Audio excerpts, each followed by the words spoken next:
Praise the lord. ప్రభువును రక్షకుడైన యేసుక్రీస్తు పరిశుద్ధ నామమునకు మహిమ కలుగును గాక. మీ అందరికీ కూడా ప్రైజ్ ది లార్డ్. దేవాది దేవుడు మనల్ని ప్రేమించి మరొక నూతన దినం ఇచ్చి ఆ సర్వోన్నతునితో కలిసి జీవించే గడియలను మనకు అనుగ్రహించి జ్ఞాపకం చేసుకుని మనల్ని నడిపిస్తుండగా ఆయన వాక్యం వింటూ ఆయనను గణపరుస్తూ ముందుకు కొనసాగుతాం. దేవుడు మరి ఈరోజు మనకి ఇచ్చే వాక్యపు వాగ్దానము యోబు గ్రంథము 13వ అధ్యాయము 5వ వచనమును దేవుడు ఈరోజు మనకు అనుగ్రహిస్తున్నారండి. ఆ వాక్యము, మీరు కేవలము మౌనముగా ఉండుట మేలు, అది మీకు జ్ఞానమని ఎంచబడును అని దేవుడు సెలవిస్తున్నాడండి. దేవుడు చెప్తున్నటువంటి మాట, మీరు కేవలము మౌనముగా ఉండుట మేలు అని దేవుడు సెలవిస్తున్నాడు. అంటే ఏ విషయంలో ఇక్కడ యోబు గురించి దేవుడు మాట్లాడుతూ చెప్తున్నటువంటి మాట, యోబు స్నేహితులు వచ్చి నీదే తప్పు అని స్నేహితులు అని అన్నారు. భార్య వచ్చి నువ్వు అంత విశ్వాసంగా ఉన్నావు, నీ దేవుడు నీకేం చేశాడు, ఒక్కసారి నీ దేవుడిని దూషించు, ఆ తర్వాత చనిపో అని భార్య అనింది. వెంట వెంటనే ఒకే రోజులో అన్నీ కోల్పోయిన స్థితిలోనికి యోబు వచ్చేసాడు. తనున్న స్థితిలో తనను ఆదరించే వాళ్ళు లేరు, బలపరిచే వాళ్ళు లేరు, ఓదార్చే వాళ్ళు లేరు, ధైర్యం చెప్పే వాళ్ళు లేరు. నేను నీకు తోడున్నానని సహాయం చేస్తాను అని చెప్పి నిబ్బరాన్ని ఇచ్చే వాళ్ళు కూడా ఎవ్వరూ లేరండి. అటువంటి ఒక పరిస్థితిలో యోబు దేని కొరకు ఎదురు చూసుండొచ్చు, దేని కొరకు ఆయన కనిపెట్టి ఉండవచ్చు.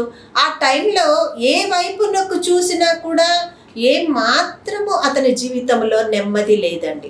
అప్పుడున్న పరిస్థితులలో కదా, ఒకే రోజులో పిల్లల్ని కోల్పోయాడు, ఆస్తిపాస్తులను కోల్పోయాడు, సమస్తము అన్ని కోల్పోయి ఆయన ఏమైపోయాడండి, ఏమీ లేని స్థితిలోనికి వచ్చేసిన తర్వాత కనీసం ఉన్న వాళ్ళైనా ఆయన బలపరుస్తారేమో కదా. మనం శ్రమల్లో ఉన్నప్పుడు, కొంత కష్టకాలంలో ఉన్నప్పుడు ఎవరైనా మనల్ని ఓదారుస్తారేమో, 4 మంచి మాటలు చెప్తే ధైర్యం తెచ్చుకుందాం అన్న ఆలోచనతో ప్రతి ఒక్కరం ఉంటాం కదండి ఆ పరిస్థితుల్లో. కానీ ఇక్కడ యోబు పరిస్థితి చూస్తే తనను ధైర్యపరిచే వాళ్ళు లేరు, ఓదార్చే వాళ్ళు లేరు, నీకు నేను తోడు ఉన్నాను అని భరోసా ఇచ్చే వాళ్ళు అంతకంటే లేరండి. అతనితో కట్టుకున్న భార్య ఏం చెప్పింది, అన్నీ దేవుడు దేవుడు దేవుడు అని అంటావు, ప్రార్థన చేస్తావు, అన్నీ ఏమిచ్చాడు నీ దేవుడు, నీకు సర్వం కోల్పోయావు కదా, ఒక్కసారి నీ దేవుడిని దూషించు, ఆ తర్వాత నువ్వు చనిపోని. కట్టుకున్న భార్య కూడా అర్థం చేసుకొని తోడు ఉన్న భార్య కూడా తనే మాట్లాడింది. ఆ తర్వాత స్నేహితులు కూడా నీదే తప్పు అని స్నేహితులు కూడా ఆయన్ను బలహీనపరిచారు. కోల్పోయిందంతా కోల్పోయాడు, ఏమీ లేదు. కానీ దేవుడు ఇచ్చాడు, దేవుడు తీసుకున్నాడని దేవుని యందు బలం పొందుకున్నాడు. దేవుణ్ణి నిందించలేదు, దేవుణ్ణి తప్పు పట్టలేదు, దేవుని యందు విశ్వాసం కలిగి ఒక్క దేవుని ఆలోచనతో మాత్రమే మౌనంగా దేవుని వైపు చూస్తూ ఊరుకుండిపోయాడండి. ప్రియ సహోదరి, సహోదరుడా, నువ్వు కూడా బాధింపబడుతున్నావా? నీవు కూడా వేదనలో ఉన్నావా? నువ్వన్నీ నా దగ్గర అన్నీ తీసుకున్నారమ్మా, నాకేమీ లేదు, ఈరోజు మంచి చేయబోయి నాకు కీడు ఎదురవుతుంది, సహాయం చేయబోయి నాకు దుర్మార్గత ఎదురవుతుంది అని కృంగిపోతున్నావా? భయపడకు తల్లి, దేవుడు ఈరోజు నీతోనే మాట్లాడుతున్నాడు. నువ్వేమి కృంగిపోన అవసరం లేదు. యోబు నిలబడలేదా? యోబు తట్టుకోలేదా? యోబు దేవుని వైపు చూడలేదా? యోబు దేవుణ్ణి ఘనపరచలేదా తనున్న స్థితిలో కూడా? ఇవన్నీ యోబు చేసినప్పుడు, మనము చేసినప్పుడు కూడా ఖచ్చితంగా దేవుడు మౌనంగా ఉంటే ఆశీర్వదిస్తాడు. అందుకే యోబు మౌనిగా ఉండిపోయాడు, ఎవ్వరితో ఏమీ మాట్లాడట్లేదు. దేవుని వాక్యం ఏం సెలవిస్తుంది అయితే 5వ వచనంలో, మీరు కేవలము మౌనముగా ఉండటం మేలు. కొన్ని పరిస్థితులకు మనం మాట్లాడే స్థితి కూడా మనకు ఉంటుందండి, ఉండకూడదు కూడా దేవుడు అంటున్నాడు. ఎందుకంటే కొన్ని పరిస్థితులలో నువ్వు సహనాన్ని కోల్పోయి, నువ్వు ఆదరణను కోల్పోయి, నిబ్బరాన్ని కోల్పోయి, నీ తోడు కోల్పోయి, నీకున్న ధైర్యము కోల్పోయి నువ్వు ఉన్న స్థితిలో నువ్వు మాట్లాడకి, ఇంకా నీ తరపు నుంచి నేను మాట్లాడతా, నీ పక్షముగా నేను మాట్లాడతానని దేవుడు నీ పక్షముగా నిలిచి నిన్ను మౌనముగా ఉంటున్న క్షణములో కొన్ని పరిస్థితులకు మనం మౌనంగా ఉండడమే మేలు అని దేవుడు సెలవిస్తున్నాడు. అదేవిధంగా అది మీకు జ్ఞానమని ఎంచబడును. అంటే ఉట్టి మాటలను పెట్టుకొని పనికిరాని మాటలను కుమ్మరించుకుంటూ చూస్తున్న వారి దృష్టిలో, ఉన్నవారి దృష్టిలో, సమాజము దృష్టిలో అందరిలో చెడ్డ అయిపోతూ ఎందుకు నాకు ఈ జీవితం అని ఒక దినానికి నువ్వు అనుకోనకుండా ఉండాలి అన్నానంటే అది నీకు ఆ స్థలంలో ఆ సమయంలో నీకు అది జ్ఞానంగా నీకు నువ్వు జ్ఞానంగా ఎంచుకుంటున్నావేమో నీకు నువ్వు. కానీ దేవుని వాక్యం ఏం సెలవిస్తుంది? దేవుడు మాట్లాడుతూ మీరు కేవలం మౌనంగా ఉండుట మేలు. ఏ పరిస్థితుల్లో ఉన్నావో ప్రియ దేవుని బిడ్డ, ఏ పరిస్థితుల్లో ఉన్నావో ప్రియ దేవుని కుమారుడా, దేవుడు నీతో మాట్లాడుతున్నాడు. ఈ పరిస్థితుల్లో కేవలం మౌనంగా మాత్రం ఉండు చాలు, అది నీకు మేలు అని అంటున్నాడు దేవుడు. ఆ తర్వాత ఆయన సెలవిస్తున్న మాట, అది మీకు జ్ఞానమని ఎంచబడును అని అంటున్నాడు. నువ్వు మౌనంగా ఉన్నంత మాత్రాన వీళ్ళు ఏమన్నా పడతారులే, వీళ్ళు ఏం చేసినా సహిస్తారులే, వీళ్ళకు జ్ఞానం లేదు, ఏం చేయడానికి లేదండి. నీ పక్షంగా దేవుడు జవాబు ఇవ్వడానికి దిగి వచ్చాడు అని అంటే నెక్స్ట్ జరగబోతున్న కార్యాలను మీరే చూడబోతున్నారు, మనమే చూడబోతున్నాం. కాబట్టి మేలు అని అన్నాడు కదా వాక్యంలో. అంటే నువ్వు మౌనంగా ఉండడం మేలు, నువ్వు మౌనంగా ఉన్నందుకు దేవుడు నీకు మేలు చేయబోతున్నాను అని ఆయన చెప్పినప్పుడు ఆ మాట తీసుకొని మౌనంగా ఉండడంలో ఉన్న అభ్యంతరం ఏముందండి మనకు? అందుకే అది నీకు జ్ఞానమని ఎంచబడునని దేవుడు సెలవిచ్చారు కదా. యేసయ్యను కూడా తన శిష్యుల అక్కడ సిలువకు అప్పగించే సమయంలో యేసయ్యను రాజులకు రాజవంట కదా, పరలోకం నుంచి వచ్చిన వాడవంట కదా అని యేసయ్యను అన్నప్పుడు యేసయ్య ఏమన్నాడు? మౌనంగా ఊరుకోలేదా? నీవన్నట్టే అన్నాడు, కానీ ఇంకేమైనా మాట అన్నాడా అండి?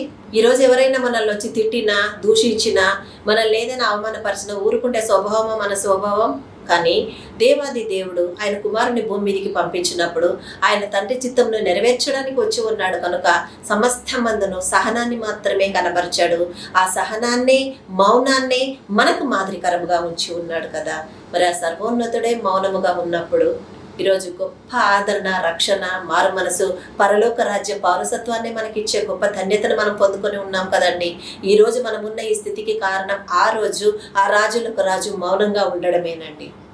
ఈరోజు మనమున్న ఈ స్థితికి నేను ఇంత ఉన్నా అంత ఉన్నానని నన్ను చూసి పక్కనున్న వాళ్ళు కూడా మెచ్చుకునే స్థితిలో మనం ఉన్నాము అని అంటే ఆ రోజు నిన్ను ఈరోజు హెచ్చించడానికి ఆ సర్వోన్నతుడు సిలువలో తలవాల్చాడు, మౌనముగా ఉన్నాడు ఆయన. మౌనం ఎంత గొప్ప జ్ఞానాన్ని కలుగు చేస్తుంది కదండి. అది నీకు జ్ఞానముగా ఎంచబడును అని అంటున్నాడు. అన్ని విషయాలకు అన్ని సమయాలకు నోరేసుకొని పడిపోవడం కరెక్ట్ కాదండి. అందుకే కొన్ని విషయాల్లో కూడా మనం మౌనంగా ఉన్నప్పుడు మన పక్షముగా దేవుడు వచ్చి కార్యం చేయడానికి ఆయన రెడీగా సిద్ధపడి ఉన్న దేవుడై ఈరోజు మనతో మాట్లాడుతున్నాడు. సహోదరి, ధైర్యం వచ్చిందా? సహోదరుడా, నిబ్బరం వచ్చిందా? ధైర్యంగా ఉందాం. ఏ విషయానికి భయపడకండి. నేను అదే చేస్తున్నానమ్మా, దేవుని దగ్గర అదే మొరపెడుతున్నానమ్మా, మీ ప్రయత్నము వ్యర్థము కాదు అని కూడా దేవుడు మీకు సెలవిస్తున్నాడు. ధైర్యం తెచ్చుకొని ఆ మహోన్నతుని కనపరుస్తూ ముందుకు కొనసాగుదాం. ఇటు కృప ఈ వాక్యము ద్వారా దేవుడు మనకు అనుగ్రహించును గాక. ఆమేన్, ఆమేన్, ఆమేన్. హల్లెలూయా, హల్లెలూయా, హల్లెలూయా. స్తోత్రం, స్తోత్రం, స్తోత్రము దేవా, స్తోత్రము నా యేసయ్యా. తండ్రి నీకే వందనాలు, కృతజ్ఞతలు. మమ్మల్ని ప్రేమించి మాకు ఇచ్చిన మంచి వాక్యాన్ని బట్టి నీకు స్తోత్రం చెల్లిస్తున్నాము నాయన. ఇచ్చిన వాక్యాన్ని మళ్ళీ నీరు కట్టి ఫలింపచేయండి. వాక్యానుసారముగా జీవించే కృప కూడా మీ పరిశుద్ధాత్మ ద్వారా మాకు అనుగ్రహించి ముందుకు నడిపించమని మీ సహాయం కోరుతున్నాము నాయన. అయ్యా, ఎగ్జామ్స్ రాస్తున్న బిడ్డలకు మీ హస్తమును తోడుగా ఉంచండి అయ్యా. ఏ బిడ్డలు కూడా నీరసపడిపోయి, భయపడిపోయి, ఒత్తిళ్లకు గురి కాకుండా మీ కృపాహస్తంలో భద్రపరిచి అయ్యా, ఇదిగో తండ్రి ప్రతి బిడ్డకు కూడా పునరుత్థాన విజయాన్ని ఇచ్చి లేవనెత్తుకొనమని ప్రార్థిస్తున్నాను నా తండ్రి. అయ్యా, యవన బిడ్డలు దారి తప్పకుండా నీ కృపా మార్గంలో నడిచే ధన్యత దయచేయండి నాయన. ఏ బిడ్డలకైతే వివాహము కాలేదో వారికి వివాహ ద్వారములు తెరవండి నా తండ్రి. అయ్యా, వివాహానికి కావలసిన సర్వము సకలము కూడా మీ పరలోకము నుంచి మీరే విడుదల చేయమని ప్రార్థిస్తున్నాను నా యేసయ్య. నా దేవా, నీకు స్తోత్రములు, మీకు వందనాలు. దైవజనులను జ్ఞాపకం చేసుకోనండి, స్వార్థికులను జ్ఞాపకం చేసుకోనండి, సేవకులను జ్ఞాపకం చేసుకోనండి నాయన. తండ్రి నీకే వందనాలు. ఎవరిని ఎవరము విమర్శించుకోనకుండా విమర్శన దినమన్నది ఒకటి ఉంది, అది నీ పని అని మీకు అప్పగించుకొని నీవిచ్చిన మార్గంలో మేము కొనసాగడానికి సహాయం చేయండి తండ్రి. మీకే వందనాలు, మీకు స్తోత్రములు, స్తుతులు చెల్లిస్తున్నాం. ఈరోజు ఎవరైతే అయ్యా బర్త్డేస్ చేసుకుంటున్నారో, యానివర్సరీస్ జరుపుకుంటున్నారో వారిని అందరినీ కూడా మీరు ఆశీర్వదించండి తండ్రి. మీ దయా కిరీటమును వారికి ధరింపచేసి ఉన్నారు కనుక ఈ సంవత్సరం అంతా వారి జాడలు సారము వెదజల్లడానికి సహాయం చేసి మీకు సమీపంగా ఉండే కృప దయచేయమని కూడి ఉన్న మా అందరినీ కూడా మీ చేతులకు అప్పగిస్తూ ఆశీర్వదించినందుకు వందనాలు చెల్లిస్తూ యేసు నామమున మా ఈ ప్రార్థన అంతటిని నీ ఆశీర్వాదముగా అడిగి పొంది ఉన్నాము మా తండ్రి. ఆమేన్, ఆమేన్, ఆమేన్. అందరికీ వందనాలండి. ఈ రోజు ఈ వాక్యము ద్వారా ఎందరైతే ఆదరించబడి ఉన్నామో నాకు ఈరోజు వాక్యము చాలా దేవుడు నాతో వచ్చి మాట్లాడాడు, ఆదరణ కలిగించాడు అని అనుకుంటున్నా ఎవరైనా ఈ వాక్యం ద్వారా దేవుని సూటిగా మాట్లాడిన ఆ ధన్యత పొందుకొని ఉంటే దయచేసి ఈ వాక్యాన్ని అందరికీ పంచుదాం. ఈ ఛానల్ని సబ్స్క్రైబ్ చేసుకోండి. అందరికీ షేర్ చేయండి. మీ వంతుగా దేవుని కృప కూడా పొందుకొని ఆ దేవుణ్ణి మహిమపరచండి. అందరికీ ప్రైజ్ ది లార్డ్.